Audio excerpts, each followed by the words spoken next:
Next हमारा जो topic है वो हमारा है फंक्शंस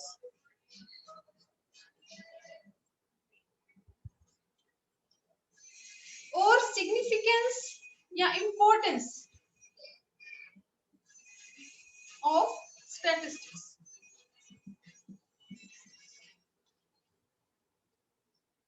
पिछली क्लास में हमने पढ़ा था लिमिटेशंस ऑफ स्टैटिस्टिक्स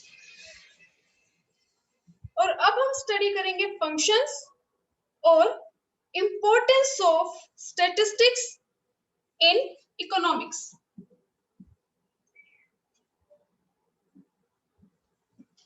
देखो हमारा जो सब्जेक्ट है वो तो क्या है, इकोनॉमिक्स, जबकि हम स्टडी क्या कर रहे हैं, स्टैटिस्टिक्स। तो हमारा टॉपिक है कि जो स्टैटिस्टिक्स है वो इकोनॉमिक्स के लिए इंपॉर्टेंट क्यों है, किस लिए वो इकोनॉमिक्स में इंपॉर्टेंट रोल प्ले करता है। तो फंक्शंस और इंपॉर्टेंस और सिग्निफिकेंस ऑफ स्टैटिस्टिक्स। तो इसमें हम जो फर्स्ट पॉइंट है हमारा वो है quantitative expression of economic problem.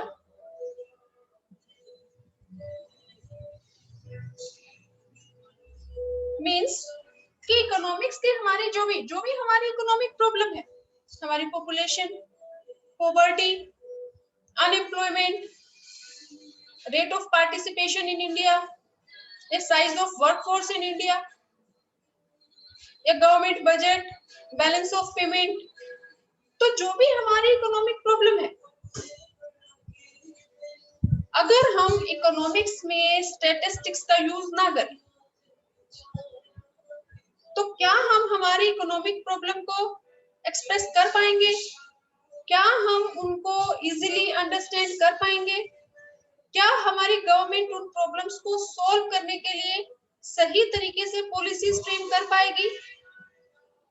तो फर्स्ट हमारी इंपॉर्टेंस क्या है, देखो जो भी हम इकोनॉमिक्स में जो भी हम डेटा यूज करते हैं या जो भी हम डायग्राम्स बनाते हैं, तो it means we are using statistics in economics. जब भी हम कोई भी डेटा यूज करते हैं या कोई डायग्राम्स बनाते हैं तो इसका मतलब है कि हम स्टैटिस्टिक्स को इकोनॉमिक्स में यूज कर रहे हैं। तो स्टैटिस्टिक्स को इकोनॉमिक्स में यूज करने का जो सबसे पहला जो हमारा फायदा है वो है quantitative expression of economic problem. अगर हम स्टैटिस्टिक्स को इकोनॉमिक्स में यूज ना करें तो हम कैसे एक्सप्लेन करेंगे हमारी इकोनॉमिक प्रॉब्लम को। हम ये कहेंगे population, size of population in India is very large, लेकिन अब very large कहने से क्या हमें इस पॉपुलेशन की हमारी जो बहुत बड़ी प्रॉब्लम है क्या हम इसको अच्छे तरीके से समझ पाएंगे, क्या हमारी गवर्नमेंट उसको समझ पाएगी कि पॉपुलेशन कितनी लार्ज है। क्या हम हमारी जो पॉपुलेशन है इसका हम कंपैरिजन कर पाएंगे with rest of the world, world की जो दूसरी इकोनॉमीज है उसके साथ क्या कंपैरिजन पॉसिबल होगा सिर्फ अगर हम ये कह दें कि हमारी पॉपुलेशन बहुत लार्ज है। तो ये बहुत मुश्किल हो जाएगा किसी भी इकोनॉमिक प्रॉब्लम को अंडरस्टैंड करना और उसके लिए फिर पॉलिसीज बनाना ताकि उस प्रॉब्लम को रिमूव किया जा सके। ये स्टैटिस्टिक्स ही है जो हमारी इकोनॉमिक प्रॉब्लम को नंबर की फॉर्म में एक्सप्रेस करने में हेल्प करती है। अब मैंने यहाँ पे लिख दिया पॉपुलेशन साइज इज 1.35 बिलियन, यानी कि हमारी जो पॉपुलेशन है वो 135 करोड़ है। तो it means we are using statistics in economics. तो स्टैटिस्टिक्स ने हमारी क्या हेल्प की इकोनॉमिक्स में, हमारे जितने भी इकोनॉमिक प्रॉब्लम है उनको हम नंबर की फॉर्म में एक्सप्रेस कर पाते हैं with the help of statistics. क्योंकि जब तक हम किसी भी इकोनॉमिक प्रॉब्लम को नंबर की फॉर्म में न्यूमेरिकली हम उसको एक्सप्रेस नहीं करेंगे तो हमें उसके मैग्नीट्यूड का, उसके साइज का, कि वो प्रॉब्लम कितनी बड़ी है या गवर्नमेंट को उसके लिए कितने रिसोर्स यूज करने चाहिए, गवर्नमेंट सही तरीके से पॉलिसीज फ्रेम नहीं कर पाएगी। तो ये फर्स्ट इंपॉर्टेंस है स्टैटिस्टिक्स की इन इकोनॉमिक्स कि with the help of statistics we can express our economic problems in the terms of number. For example, population, हमारी population कितनी है 135 करोड़ या 1.35 बिलियन, या हमारे यहाँ पे पॉवर्टी कितनी है। अगर हम ये कहें कि हमारे यहाँ पे बहुत ज्यादा पॉवर्टी है तो उससे आप क्या कंक्लूजन ड्रॉ करोगे? क्या हम इस प्रॉब्लम को, पॉवर्टी की प्रॉब्लम को हम अंडरस्टैंड कर पाएंगे? क्या गवर्नमेंट इसको एलिविएट करने के लिए कोई पॉलिसीज, कितना पैसा उस पर खर्च करना है? क्या हम हमारी पॉवर्टी को वर्ल्ड के अदर जो कंट्रीज हैं उनके साथ हम उसका कंपैरिजन कर पाएंगे? ये तभी पॉसिबल है जब हमारी इकोनॉमिक प्रॉब्लम को हम एक्सप्रेस करें इन टर्म्स ऑफ नंबर, कि हमारी 22% जो पॉपुलेशन है वो आज भी पॉवर्टी लाइन के बिलो है, यानी कि 22% पॉपुलेशन इंडिया में ऐसी है जिनकी जो बेसिक नीड्स है, खाना पीना, कपड़े, एजुकेशन, वो भी उनकी पूरी नहीं होती।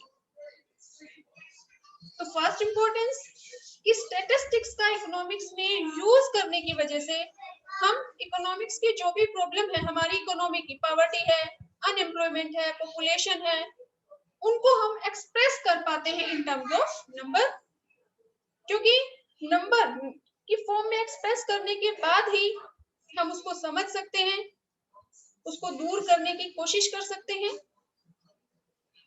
सेकंड हमारी जो इंपॉर्टेंस है वो हमारी है इंटर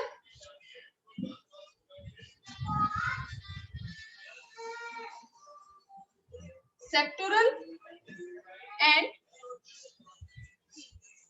इंटर टेम्पोरल कंपैरिजन।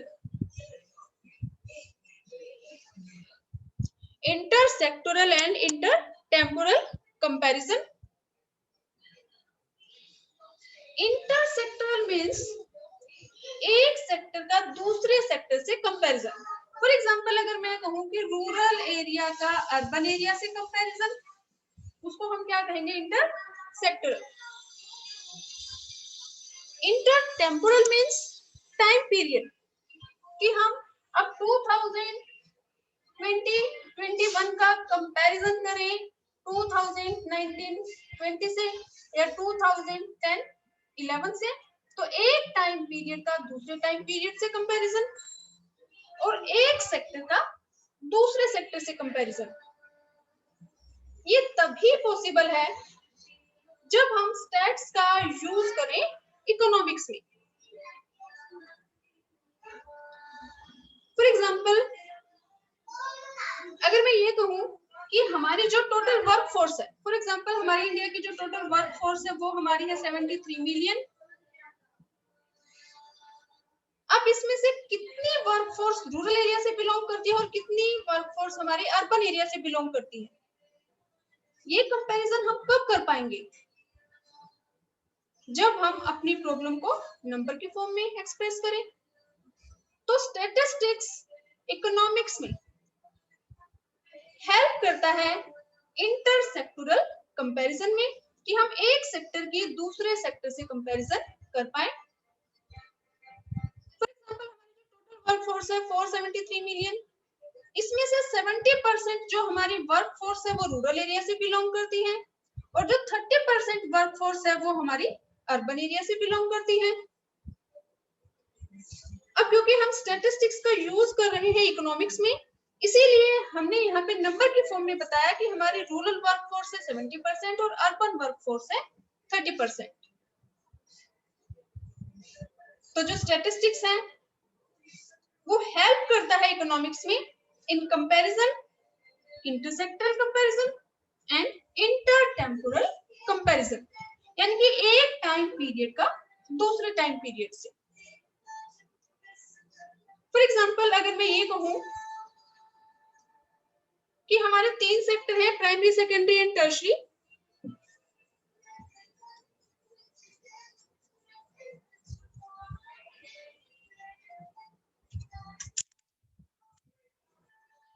तीन सेक्टर हैं ऑक्यूपेशनल स्ट्रक्चर के, primary, secondary, tertiary. Primary sector means agriculture, और एग्रीकल्चर से रिलेटेड जो भी एक्टिविटीज है, फिशरीज है, एनिमल हस्बेंड्री है, हॉर्टिकल्चर है। सेकेंडरी, सेकेंडरी में हम इंक्लूड करते हैं construction work, manufacturing work, electricity, gas, water supply. और टर्शियरी में हम इंक्लूड करते हैं सर्विसेज को, trade, transport, banking, warehouse, insurance. तो इंटरटेम्पोरल मींस एक टाइम पीरियड का दूसरे टाइम पीरियड से, कि अगर हम ये कहें कि हमारे 1950 में जब हम इंडिपेंडेंट हुए थे, आजाद हुए थे, उस टाइम हमारी कंट्री में प्राइमरी सेक्टर में कितनी परसेंट वर्कफोर्स थी, सेकेंडरी में कितनी और टर्शियरी में कितनी, और उसका हम कंपैरिजन कर सकते हैं। अब जो हमारा पिछला सेंसस था 2010, 11, 12, तो उसके अकॉर्डिंग प्राइमरी में 50 और 51 में हमारी जो वर्कफोर्स थी वो थी नियर अबाउट 72%, 72-75%। और आज हमारी जो वर्कफोर्स है वो कितनी है, प्राइमरी सेक्टर में लगी है 48%। तो ये जो कंपैरिजन है एक टाइम पीरियड का दूसरे टाइम पीरियड से, कि 50 और 51 में हमारे जो एग्रीकल्चर सेक्टर में वर्कफोर्स थी, जो लोग काम कर रहे थे, वो थी टोटल पॉपुलेशन का 72%, और आज हमारे टोटल पॉपुलेशन का 48% लोग क्या कर रहे हैं, फार्मिंग और उससे रिलेटेड एक्टिविटीज। तो ये कंपैरिजन जो है तभी पॉसिबल है जब हम स्टैटिस्टिक्स का यूज करते हैं इकोनॉमिक्स में, क्योंकि स्टैटिस्टिक्स की वजह से ही हम अपनी प्रॉब्लम को, अपने इकोनॉमिक इश्यूज को नंबर की फॉर्म में एक्सप्रेस कर पा रहे हैं, और नंबर की फॉर्म में एक्सप्रेस कर रहे हैं तभी कंपैरिजन पॉसिबल है। तो ये हमारी सेकंड इंपॉर्टेंस थी, इंटरसेक्टोरल एंड इंटरटेम्पोरल कंपैरिजन। कि जो स्टैटिस्टिक्स है वो इकोनॉमिक्स में हेल्प करता है एक सेक्टर की दूसरे सेक्टर से कंपैरिजन में, और एक टाइम पीरियड का दूसरे टाइम पीरियड से कंपैरिजन करने में। नेक्स्ट हमारी जो इंपॉर्टेंस है वो हमारी है वर्किंग आउट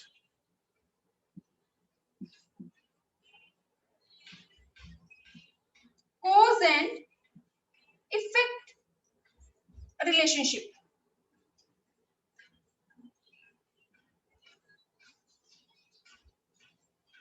जो स्टैटिस्टिक्स है वो इकोनॉमिक्स में हेल्प करती है टू डायग्नोज द प्रॉब्लम, कि जो भी इकोनॉमिक प्रॉब्लम है उसके कॉजेज क्या हैं और उसके इफेक्ट क्या होंगे, या उस प्रॉब्लम को हम कैसे रिमूव कर सकते हैं। क्यों, ये कैसे, क्योंकि स्टैट्स का यूज करने की वजह से हम अपनी जो इकोनॉमिक प्रॉब्लम है उनको नंबर की फॉर्म में एक्सप्लेन कर सकते हैं, और नंबर की फॉर्म में एक्सप्लेन करने की वजह से हम cause and effect relationship find out कर सकते हैं। फॉर एग्जाम्पल, अगर मैं ये कहूं कि हमारी कंट्री में जो इन्वेस्टमेंट है, अगर हम कंपैरिजन करें इस करंट ईयर की इन्वेस्टमेंट का प्रीवियस ईयर की इन्वेस्टमेंट से, तो हमें ये पता चल रहा है कि इस करंट ईयर की जो इन्वेस्टमेंट है वो हमारी फॉल हो रही है, कम हो रही है, डिक्रीज हो रही है। और इन्वेस्टमेंट के डिक्रीज होने का जो रीजन है वो क्या है, एग्रीगेट डिमांड का कम होना, यानी कि पूरी इकोनॉमी की हमारी जो डिमांड है वो कम हो रही है, जिसकी वजह से जो प्रोड्यूसर है वो इन्वेस्टमेंट कम कर रहा है। तो इकोनॉमिस्ट को पता चला है कि इन्वेस्टमेंट कम हो रही है क्योंकि एग्रीगेट डिमांड कम हो रही है। तो प्रॉब्लम को सही तरीके से डायग्नोज करने की वजह से उसका कॉज हमें पता चल चुका है कि इन्वेस्टमेंट कम हो रही है due to decrease in aggregate demand. क्यों, क्योंकि देखो, जो भी आप, फॉर एग्जांपल आप प्रोड्यूसर हो, आप इन्वेस्टमेंट करोगे तो आप किस बिजनेस में इन्वेस्टमेंट करना पसंद करेंगे, जिस चीज की मार्केट में डिमांड होगी। क्योंकि आप जब भी इन्वेस्टमेंट करोगे तो आपका मेन मोटिव होगा प्रॉफिट अर्न करना, तो आप उसी चीज में इन्वेस्टमेंट करोगे जिस चीज की मार्केट में डिमांड होगी। और अगर मार्केट में डिमांड नहीं है तो आप इन्वेस्टमेंट नहीं करोगे, क्योंकि आपको पता है कि आपके इन्वेस्टमेंट करने से, बिजनेस लगाने से मार्केट में डिमांड तो है नहीं, तो जो भी आप इन्वेस्टमेंट करोगे आपको लॉस होगा। फॉर एग्जाम्पल कि जैसे जो कोरोना वायरस का सिस्टम हमारा चल रहा है, तो पिछली बार जब कोरोना हुआ था तो उस टाइम बहुत सारे लोगों की जॉब्स चली गई थी। अब जब लोगों की जॉब्स चली गई तो अनएम्प्लॉयमेंट इंक्रीज हो गई, लोग बेरोजगार हो गए, और अनएम्प्लॉयमेंट की इंक्रीज होने से लोगों की इनकम कम हो गई। इनकम कम होगी तो हम एक्सपेंडिचर कम करेंगे, यानी कि हमारी डिमांड कम हो जाएगी, और जब डिमांड कम होगी तो प्रोड्यूसर इन्वेस्टमेंट कम कर देगा। अब ये सारी जो इन्वेस्टमेंट कम हो रही है ये हमें कैसे पता चला? क्योंकि हम कंपैरिजन करते हैं हमारी जो करंट ईयर की, यानी कि अगर मैं कहूँ 2020 और 21 की हमारी इन्वेस्टमेंट कम हो रही है, हमें कैसे पता चलता है? क्योंकि हम इसका कंपैरिजन करते हैं प्रीवियस ईयर की इन्वेस्टमेंट से या प्रीवियस क्वार्टर से, कि हर एक 3 महीने में इन्वेस्टमेंट पिछले जो क्वार्टर है उससे कम है या ज्यादा है। तो इन्वेस्टमेंट कम हो रही है तो जो इकोनॉमिस्ट है वो फाइंड आउट करते हैं कि इन्वेस्टमेंट कम होने का रीजन क्या है, उसको डायग्नोज करते हैं। तो इन्वेस्टमेंट कम होने का रीजन है एग्रीगेट डिमांड। तो अब गवर्नमेंट एग्रीगेट डिमांड को इंक्रीज करने के लिए पॉलिसीज फ्रेम कर सकती है, कि वो जो इकोनॉमी है, फॉर एग्जांपल कि गवर्नमेंट या जो हमारा आरबीआई है वो अपनी इंटरेस्ट रेट को कम कर दे।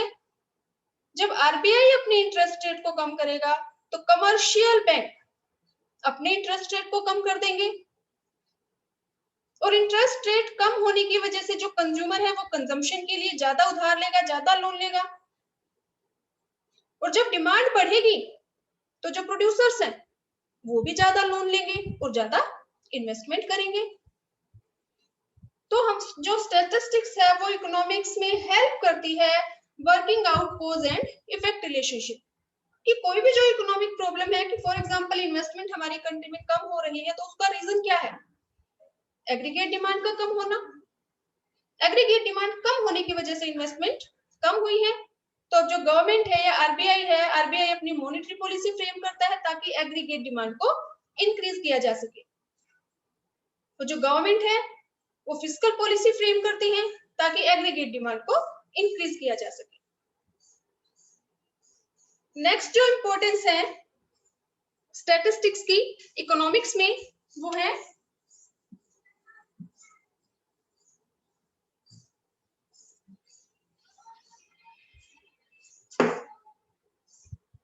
कंस्ट्रक्शन ऑफ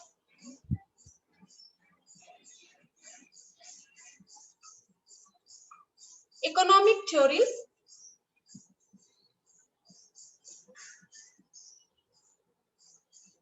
और economic models.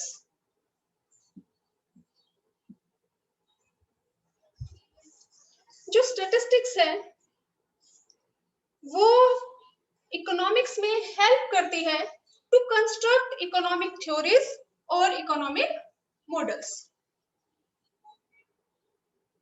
Economic theories means established relationship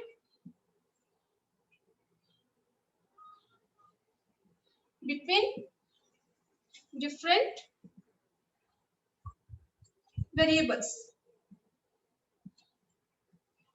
statistics economics में हेल्प करती है टू कंस्ट्रक्ट इकोनॉमिक थ्योरीज और इकोनॉमिक मॉडल्स। अब इकोनॉमिक थ्योरीज है क्या? इकोनॉमिक थ्योरीज को हम डिफाइन कर सकते हैं established relationship between different variables, for example price and demand। अब अगर किसी भी चीज का फॉर एग्जाम्पल मैं बात करूं, अगर हम कहें कि एप्पल है, अगर एप्पल मार्केट में 200 रुपए किलो है तो आपकी मम्मी कितना खरीदेगी? 1 kilo, 2 kilo, 5 kilo? For example मैं कहूंगी 1 किलो। अब अगर एप्पल का प्राइस आपका कम हो जाए, 200 से हो जाए 100, तो अब क्योंकि एप्पल का प्राइस कम हो गया तो आपका मम्मी ज्यादा परचेज करेगी।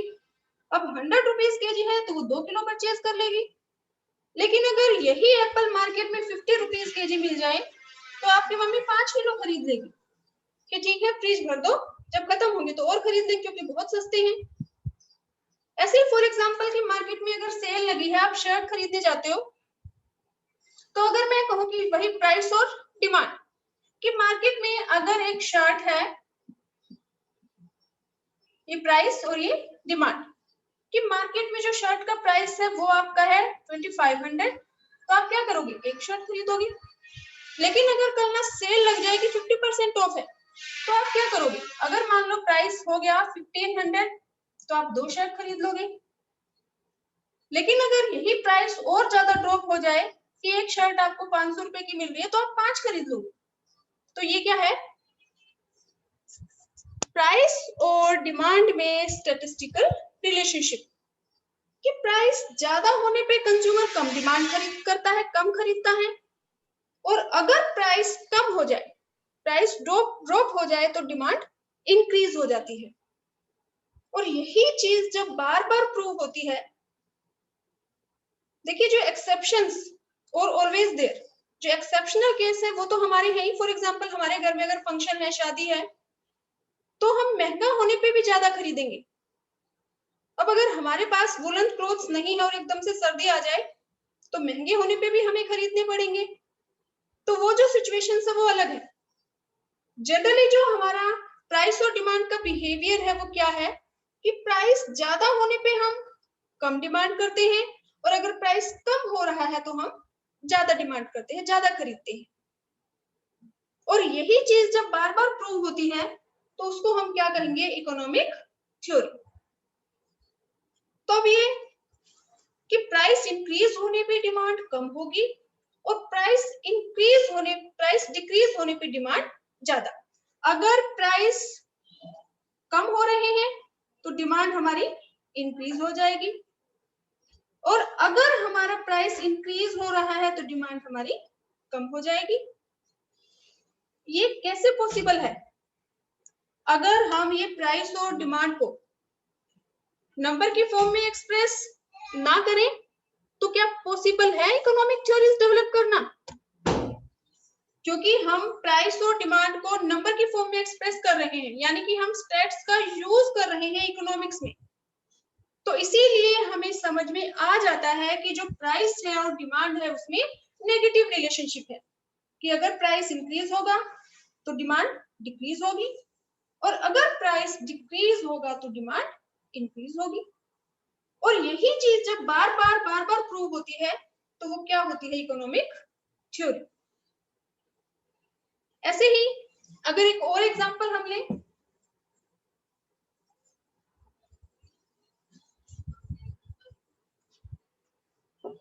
फॉर एग्जांपल मैं ये कहूं कि y डिनोट कर रही है इनकम को, और ये आपका है कंजम्पशन एक्सपेंडिचर। तो अगर आपकी इनकम है 20 तो आपका कंजम्पशन एक्सपेंडिचर है फॉर एग्जांपल मैं कहूं कि 10। अगर आपकी इनकम इंक्रीज होके हो जाए 40, तो इनकम के इंक्रीज होने से आप एक्सपेंडिचर ज्यादा करोगे कम करोगे? इंक्रीज करोगे। ज्यादा। ज्यादा यानी कि 20। फिर आपकी इनकम इंक्रीज हो गई तो आपका जो कंजम्पशन एक्सपेंडिचर है वो भी इंक्रीज हो जाएगा। तो इस डेटा को देखने से हमें क्या पता चला कि there is positive relationship between income and consumption expenditure, कि जैसे जैसे हमारी इनकम इंक्रीज होती है वैसे वैसे हमारा कंजम्पशन एक्सपेंडिचर इंक्रीज होता है। ऐसे ही अगर मैं बात करूं इनकम और सेविंग्स की, तो जब हमारी इनकम कम है तो हमारी सेविंग्स भी कम है। अब जैसे जैसे हमारी इनकम इंक्रीज होगी हमारी सेविंग्स भी इंक्रीज होती चली जाती है। तो ये जो स्टडी हम बार बार कर रहे हैं तो हमें क्या पता चलता है? There is positive relationship between income and savings. और यही चीज बार बार जब प्रूव होती है तो किसमें कन्वर्ट हो जाती है? Economic theories. तो जो इकोनॉमिस्ट हैं वो इकोनॉमिक थ्योरीज या मॉडल कंस्ट्रक्ट करते हैं with the help of statistics. ये जो रिलेशन हम फाइंड आउट कर सकते हैं, जो इकोनॉमिस्ट फाइंड आउट करते हैं, वो कैसे करते हैं? क्योंकि हमने हमारे वेरिएबल्स को एक्सप्लेन किया है इन टर्म्स ऑफ नंबर। अगर हम इनको नंबर की फॉर्म में एक्सप्लेन या एक्सप्रेस ना कर पाए तो इकोनॉमिस्ट के लिए पॉसिबल नहीं है कि वो इकोनॉमिक थ्योरीज यानी कि जो लॉ है, law of demand, law of supply, वो कंस्ट्रक्ट नहीं कर सकते। तो जो स्टैटिस्टिक्स है, help economist to construct economic theories और इकोनॉमिक मॉडल्स। नेक्स्ट हमारी जो इसकी इंपॉर्टेंस है वो है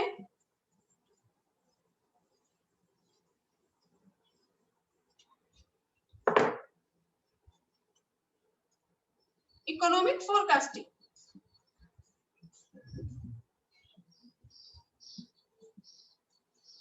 economic forecasting means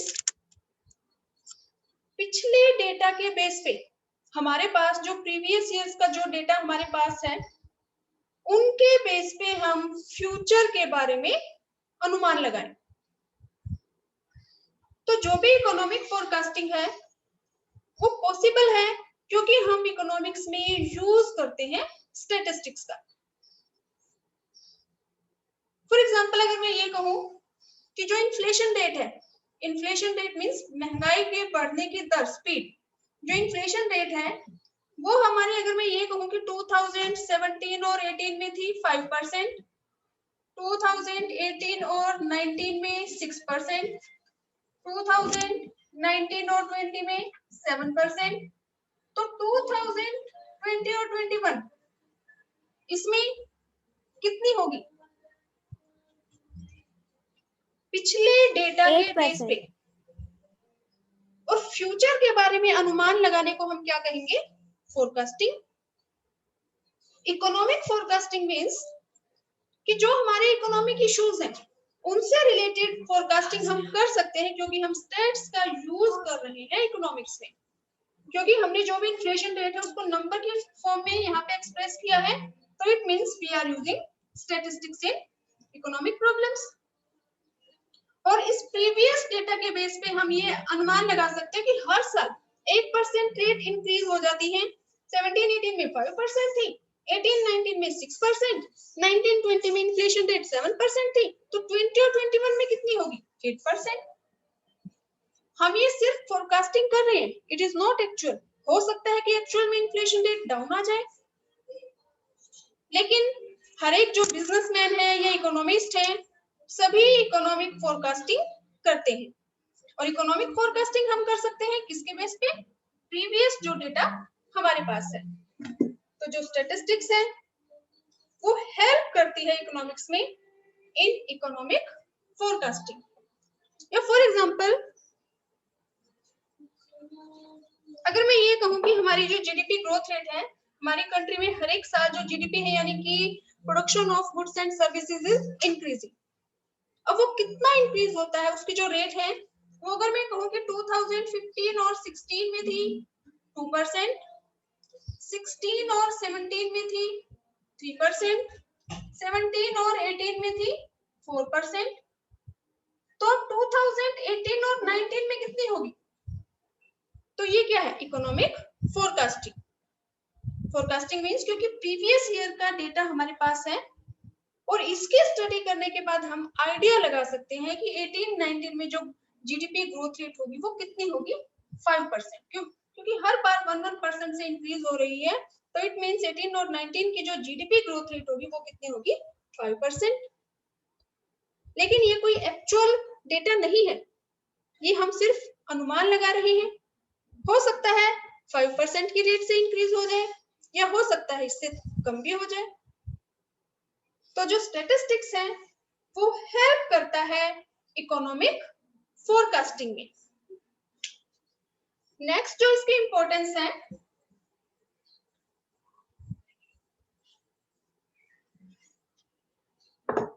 economic planning.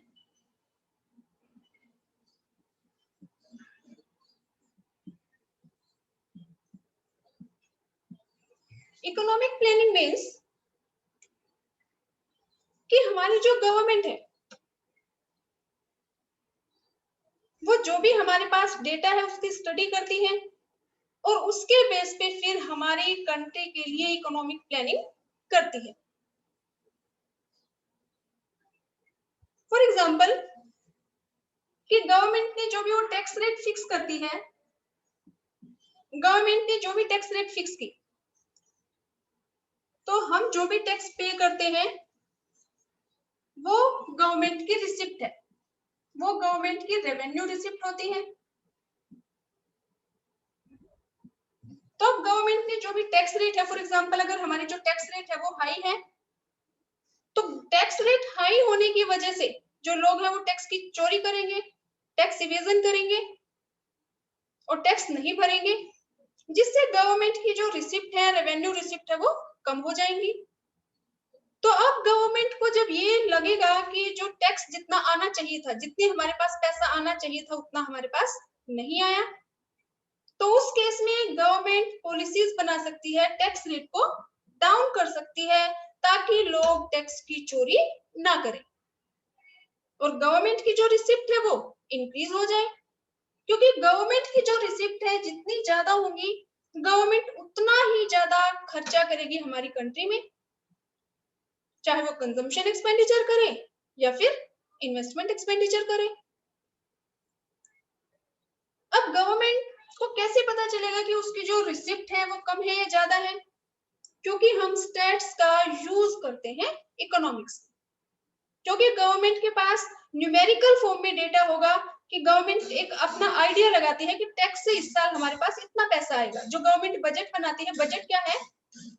Estimated receipt and estimated expenditure of the government for coming financial year।